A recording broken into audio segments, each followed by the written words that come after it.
This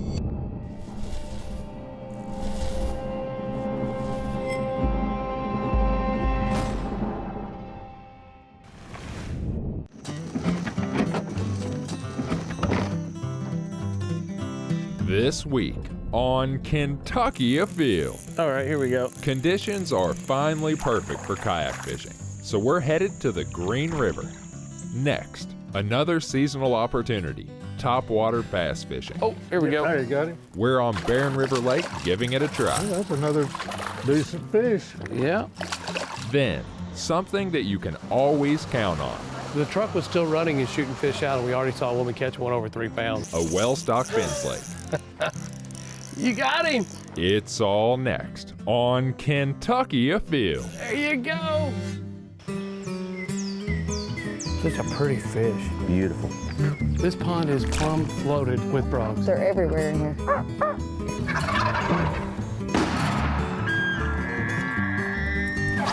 Yeah, this is a good fish right here. Really good fish. Come here, girl. Yeah, boy. That's a big rabbit. Nice job. Yes! Yes! My first muskie. Mercy Leo. Yeah, look at it. It's a keeper. There it goes. Boom. Wow, that happened fast.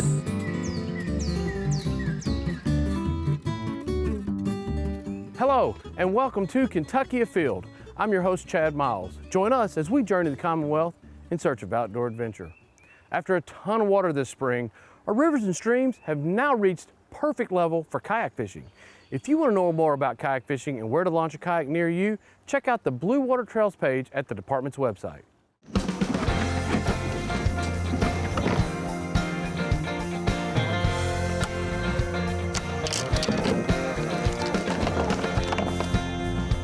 Lee, we're here at the beautiful Green River. We sure are. I really love floating streams late in the summer. This is absolutely one of the most beautiful, relaxing ways to go catch fish. It sure is. I love it. On this particular Green River stretch, what is the range that you really want to float?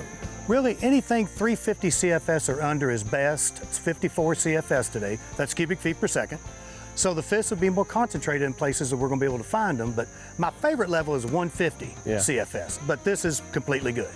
We're going to try to pick up the areas that we think are going to hold some fish, and we're going to be kind of targeting smallmouth and largemouth bass, but there's an opportunity to catch other species as well, using finesse gear for the most part. Yes. Well, that's enough about talking about fishing.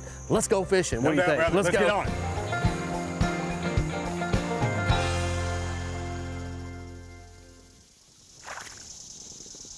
Fish number one, smallie. There's a lot of them. That's a good sign, though. A little bit better one. There you go. What kind of fish you got there, Lee? Smallmouth. Sometimes they're that little, I just grab the hook. That was what we were expecting, smallmouth bass, so it's a way to get started. No doubt.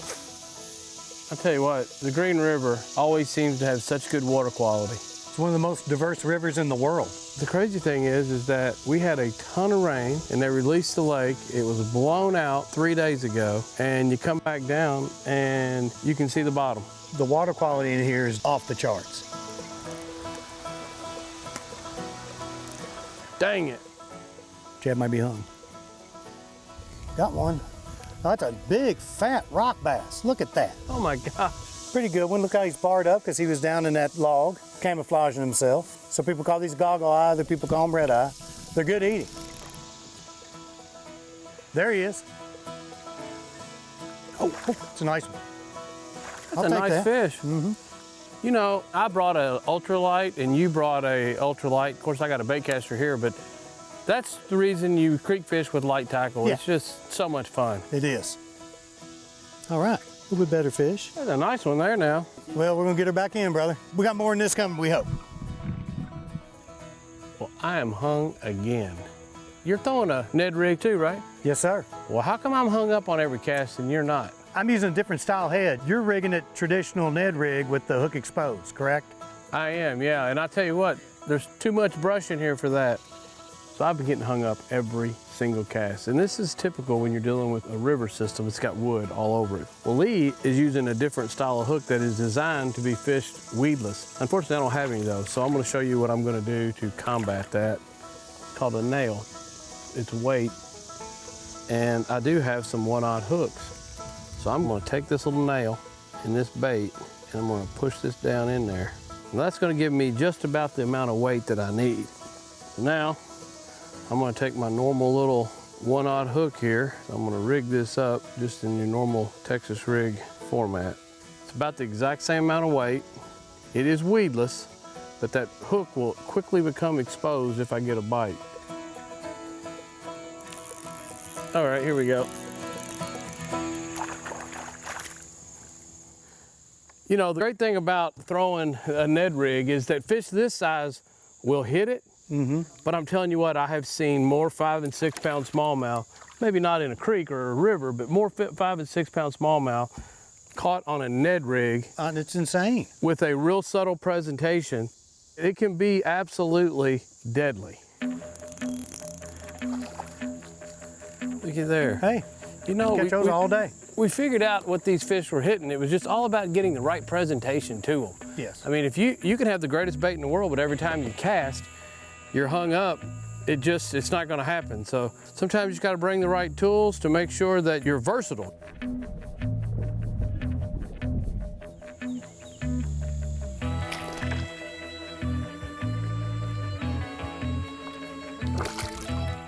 Find you a secret honey hole? I remember this one from last time, and just downstream of this, Chad, is really good too. Hi, little dude. Be happy. Oh, there he is. Oh, it's a good one.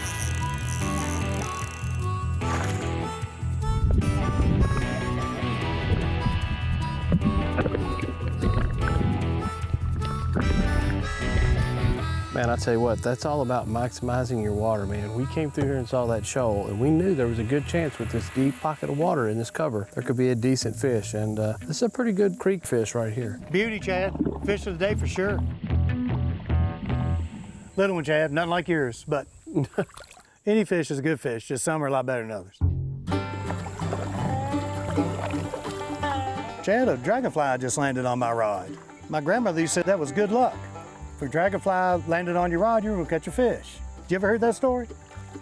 No, but that sounds like a great thing to tell a young kid if you want them to sit still and pay attention to the rod. Huh, I never thought about that. Guess that was a good way for Mama to say, Lee, sit down, shut up, pay attention to what you're doing. Huh. I'm gonna use that on my kids. I bet that's what she was doing, you know? I guarantee it.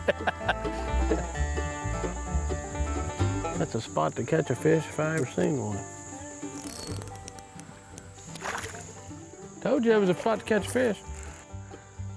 I don't believe you own that rock all your own. There's probably another bigger one in there. There he is, right by the boat. Oh, There you go. I was thinking about changing. Well, that's over. I entertained that for 2 seconds. All right, fun little smallmouth there. Fat. Look at that belly. Dinner time for him. Yep, that's what I thought, long-eared sunfish. They're pretty.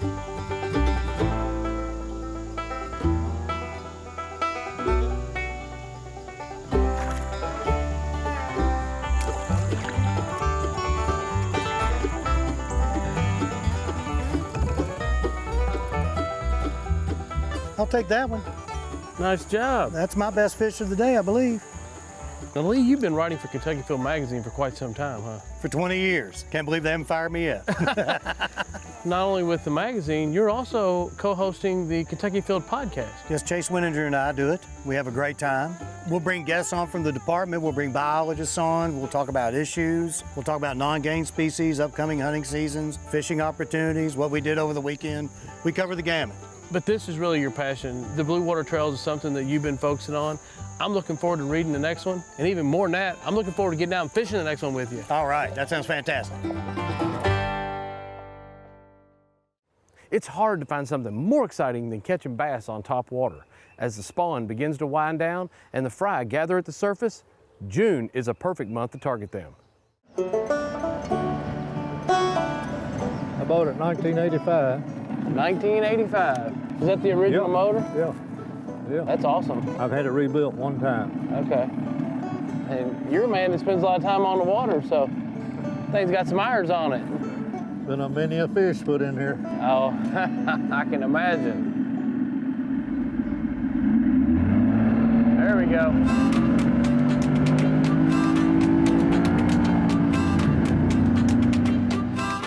Looks like you got a Pop-R on there as well. Yeah. So where would you like me to stand? It's right here work for you? Well, if it works for you. It works for me. Okay. I can work the outside edge, you can work the inside edge. That way we won't have to worry about hooking one another. I just don't want to hook you. No, I understand. Uh-oh. There, you got him. It's a spot. Little Kentucky, isn't it? Sure is. I tell you what, this is the size on these super sharp hooks. You got to watch out, they'll hook you. Little spotted bass, you can tell. Get a belly on that joker. Little 10-inch fish. He's trying to be big. He thinks he's big. Try to get another one. Whoa! You see that? Yeah, that's a jump there. Well, pretty good sized fish. Here we go. Get him hooked? Yeah. A little better fish this time. Thought it might be a hybrid. It's actually not. It's just a largemouth. A largemouth, what do you say? A little better fish. A dead one right there. That's a big old crappie. Oh. What? Well, I thought he was dead. What, did he have something in his belly? He'd have weighed close to 2 pounds. Oh, here we go. There you got him. Get out of that trolling motor. Well, that's another decent fish. Yeah. This this thing's How about aggressive. that? I'm telling you what, he came a foot out of the water just to make it. Oh, hold on. Hold on. We're good. What's going to happen here in a minute? That was my fault. I stepped down here to try to get this thing in the boat. There we go.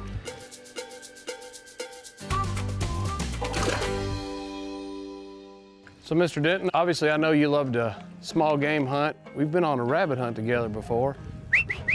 And I know you love to bass fish, but you hold the unique distinction of maybe killing the very first archery deer in the state of Kentucky. Right. Because it was the very opening morning of the very first day of the very first archery season, Yeah. right?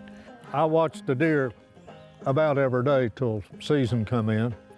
In the morning of the season, it was real foggy, real foggy. I was on the deer trails hoping a deer would come along, you know.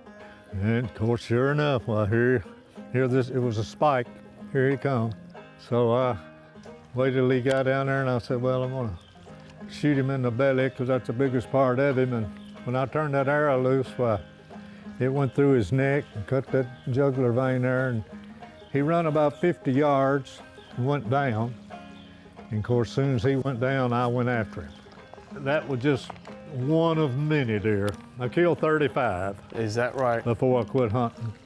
That was with bow and gun both. Did you get you a turkey this spring?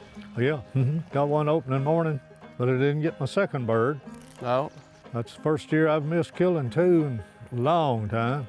I shot one 10, 12 years ago one morning. I was hunting out a little old place called Keno outside of Glasgow. And I shot the bird, didn't kill him, and he took off flying. I watched him. He went right off over his heel, and then he just went down just like that. I said, well, that's where I'll find him right there. So I went over there, and sure enough, there he was standing, not laying, but standing on one foot. He had this foot up like this and standing there on one foot, looking straight down at the ground. Well, I walked right up there to him, close to me to you, and I thought, well, shoot, ain't no use of letting him suffer. I better get him out of his misery. So I just backed off, took my shotgun and made like it was a baseball bat. I come back and I whopped him upside the head right there as hard as I could. And when I did, he went and flew off. Got away. I was so dumbfounded, I didn't even try to take us another shot at it. I couldn't believe my eyes. I mean, I whopped him as hard as Oh my goodness. Hey, boy. Oh, you're going with a lizard. I'll get one of these wizards out of here. Yep.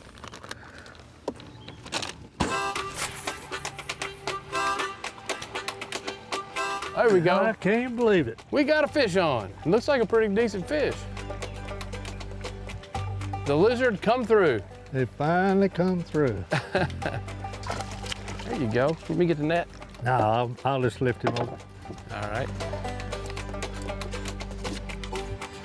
Whoa, He's a strong joker, isn't he? he's got plenty of power. There you go. Nice job. Caught one. Can't believe it. My first bass. I lived in Park City. I went to this pond, and the first cast, I was going to really throw it out there. And of course, got the office backlash everywhere. So I was there trying to pick that thing out and moving that little jitterbug out there a little bit. And there's a 5-pound bass come up and got it. Really? My first bass, 5-pounder. I got him in there, and I got on that bicycle and I flew to Park City. And I couldn't wait to show everybody in town. That ruined me right there. Hadn't quit fishing since. No. Well, Mr. Denton, I can't thank you enough for bringing me out here. Oh, my privilege. I tell you, I've really enjoyed it. I have too, and I always, every time I come out with someone that's got as much experience in the boat as yourself, first off, I always learn something. And secondly, I'll tell you, you're very inspirational. I hope that I am taking my own boat out and fishing 3 or 4 days a week, just like you when I'm your age. You're still running beagles and small game hunting and fishing a few days a week. I know you like the frog gig, and Oh, yeah. you stay active, and that's why you're in such good shape. Yeah. So Yeah, thank I you like- for sharing the boat with me and your Yes, sir. stories. Really enjoyed it. It's been a great time. Caught a few fish and had a great time. Me too. Me Thank too. you. By now, you've probably heard of the term Fins Lake, but you may think, nah, that's not necessarily for me. Well, the fishing just may surprise you.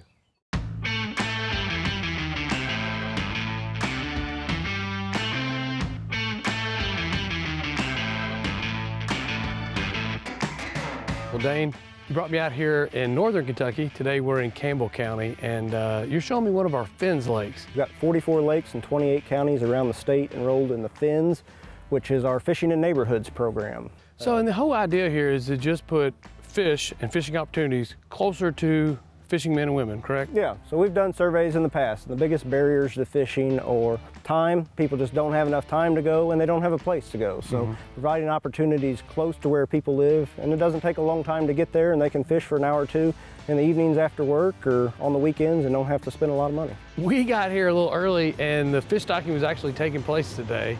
And oh my gosh, I believe the fishing's probably good now. Yeah, there's a lot of fish. We stock over 120,000 catfish in the Fins program. We stock about 120,000 trout as well in the winter. Great fishing opportunities, and these are keeper-sized fish. They're not little fingerling fish. The truck was still running and shooting fish out, and we already saw a woman catch one over 3 pounds. So. Yeah. I probably took about 8 pictures. We do spring electrofishing for bass and bluegill. We don't stock those a whole lot, but we sample those to make sure the population is self-sustaining. And yeah, there's some big bluegill and big bass in some of these lakes as well. So you're talking trout, catfish, bluegill. Really, this isn't a seasonal thing. You could fish here 12 months out of the year. That's the plan of the program, is to provide a year-round fishery. So yeah, great places to fish any time of the year. We're seeing a lot of families out here. I can't imagine a better situation where if a kid has some interest in getting into fishing, the resources are right there at the end of your fingertips. If you got a computer, a cell phone, whatever, you can go on there, find out what's allowed at 44 different lakes, and also you put when you're going to stock the fish in here, what you're bringing, right? Yeah, so again, if you go to fw.ky.gov and search for fins or look for the fins program, we put that stocking schedule up there. Usually about a week or two before fish go in, we put the exact stocking day. We put directions. We have an interactive map of the Fins program so they can click if they don't know where these lakes are at. It's got the regulations, how many fish you can keep. We've also got a basics on what you need to get set up to go fishing. So all the information is only a click away. You know what I'd like to do? I think let's go out here and find us a family or a kid or two, and I got some bait, brought a couple rod and reels. Let's go see if we can have them catch a fish or two. What do you think? That's kind of what it's all about, right? Yeah. It's introducing people into fishing. A kid's out here trying to catch a fish. We'll see if we can't maybe make it easier for them. That sounds like a plan. believe that one's on there.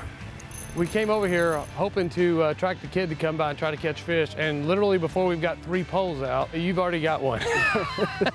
Yep, I think they're hungry and willing to bite. What would you say? I think so. Maybe we can get a kid over here to reel this fish in. What's your name? Easton. Easton. Guess what? I got a son and his name is Leo Easton. What do you think about that? You want to reel this one in? You want to try to catch a fish? I wish you'd have hit the pole that wasn't pink. I brought one pink one and one black one. There you go. Get him, son. You got him? What is it? You got him? Is it a catfish or a bluegill? What is that? A catfish. Good job. Nice You know what you're job. talking about. That's a great job. That's a good-looking catfish, too. We're gonna put him back in. If you'll just grab my hand and push my hand, and you know what? We're gonna tell him to get bigger, because you fish here a lot, don't you? And one of these days, if you put this fish back in, one of these days you might catch him and he'll be even bigger. What do you think? Push my hand out there and we'll... There you go, Chad. Nice job. Wait a minute, you got another one. Go. Come on. Go, Easton. I was gonna let it sit. All right. Is it on there? But Here you go, here you go. Show me one more time how you do that. Is it a bluegill or a catfish?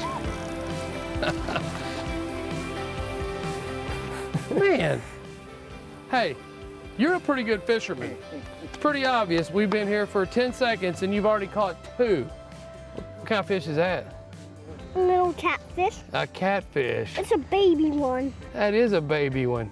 You seem like a pretty smart fella. It'd be big. You might catch the grandpa this time, Easton. there you go. There you go. Here, Easton. Give it a good pull. Pull it up over your head. You got that one. Man, look at that pole's Look bend. at that. Woohoo! Is there a fish on there? Yeah, there is. You're doing a great job. Look at that. It's got the biggest catfish lines on it. Biggest, what are these called? Lines. Lines? What are these called when you're seeing an old man with big long hair right there? What's these called? Mustaches. It is. That's right. These are whiskers. Looks like a mustache, doesn't it? What kind of catfish is that, you know? A big one. You're exactly right, it is a big one. You want to keep this one, or do you want to turn him loose and catch him when he gets bigger? Huh?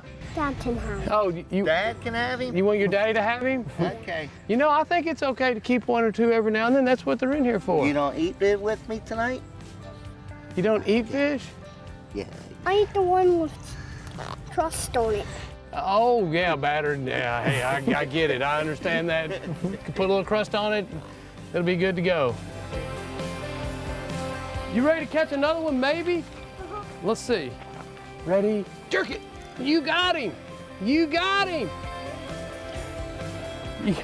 You got him. Don't tell me this one's bigger than the last one. I think the last one was maybe the biggest one of all time. Look at that big catfish you got. Look at that, listen to that drag going. You're holding it high, you're doing right. There you go, keep on reeling. You got him. Get that rod tip up in the air a little bit. Get it up in there. Little bit, there you go. Here we go. This one's bigger than the last one, Easton. Hey. I heard a guy one time, he told me a fish story. He said, I caught a fish as big as my leg, as long as my leg. Well, guess what? Yours is longer than your leg. Nice job. That's not a fishing story, that's the truth. You tell people, say, I caught a fish as long as my leg. And you just did it. Nice job, buddy.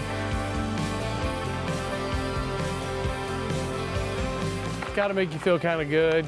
You know, this is your project, this is what you work on. You see people out here saying, this is unbelievable, this is great, this is awesome. Yeah, it makes you feel kind of good when you come out and see families act like that, huh? Yeah, that's what it's all about. When they see you come out looking at a body of water or a fish truck pull up, you know what, it's gotta make them smile. Yeah, they enjoy seeing that fish truck come, and it's good for us. I mean, that's what the department's about, is getting people out and getting them fishing.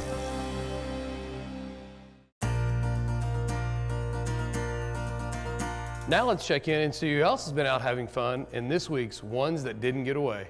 Check out the size of this crappie caught by Garrett Lewis at Lake Carnico, almost 4 pounds. Nice fish.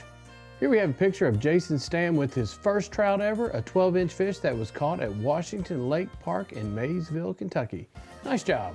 Check out this impressive Trimble County buck that was submitted by Jim Huff. Congratulations. Well, Memorial Weekend is finally here. I hope you and your family make time to get outdoors. Make sure you're safe and you wear a life jacket. And remember, hunting and fishing on private property is a privilege. Always ask permission and thank the landowner. Until next week, I'm your host, Chad Miles, and I hope to see you in the woods or on the water.